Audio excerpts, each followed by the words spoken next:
નમસ્કાર, ગુજરાત 7 ન્યૂઝમાં આપનું સ્વાગત છે। ભારતીય મહિલા ક્રિકેટ ટીમે વર્લ્ડ કપ જીતી લેતાની સાથે જ મણિનગર કાંકરિયા રેલવે કોલોની પાસે ક્રિકેટ રસિકો અને ભારતીય જનતા પાર્ટીના યુવા મોરચાના હર્ષિત કામલેની યુવા ટીમે આતશબાજી સાથે સમગ્ર મણિનગરમાં ડીજેના તાલે ફટાકડા ફોડીને મીઠું કરાવીને હાથમાં તિરંગા સાથે બાઇક રેલી યોજીને ભારતીય મહિલા ક્રિકેટ ટીમનો જયઘોષ સાથે વિજય રેલીમાં ડીજેના તાલે ઝૂમ્યા હતા।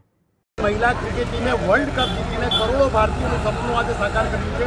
भारतीय पुरुष टीमें तो वर्ल्ड कप जीत्यो 2 વાર, परंतु महिला क्रिकेट टीमें पहली જ વાર वर्ल्ड कप जीती સમગ્ર વિશ્વમાં ભારતીય નારીનું જે નામ રોશન કર્યું છે। અને ખાસ કરીને પ્રધાનમંત્રીના જે કહેવાથી કે ભારતીય નારી ક્યારે પાછળ નથી પડતી, આજે સાબિત કરી આપ્યું છે। મુંબઈના એક ક્રિકેટ સ્ટેડિયમમાં જ્યારે ભારતીય ક્રિકેટ ટીમે જીતનો ચોકો ફટકાર્યો અને વિકેટ પૂરી કરી ત્યારે સમગ્ર દેશ આપણે નાચી ઉઠ્યો। અને અમદાવાદના ખાસ કરીને મણિનગરમાં રેલવે કોલોનીથી લઈને કાંકરિયા સમગ્ર વિસ્તારમાં ડીજે બેન્ડ બાજા સાથે સમગ્ર મધરાત્રે ક્રિકેટનું એક જશ્ન મનાવાશે અને બાઇક રેલી દ્વારા તિરંગા સાથે આન બાન સાથે ભારતીય મહિલા ક્રિકેટ ટીમને અમે અભિનંદન આપીએ છીએ। અને સમગ્ર દેશ દિવાળીમાં જેટલા ફટાકડા ના ફૂટ્યા એટલા ફટાકડા આજે અમે અહીં ક્રિકેટ પ્રેમીઓ ફોડી સમગ્ર ભારતીય મહિલા ક્રિકેટ ટીમને અભિનંદન આપીએ છીએ। ભારત માતા કી।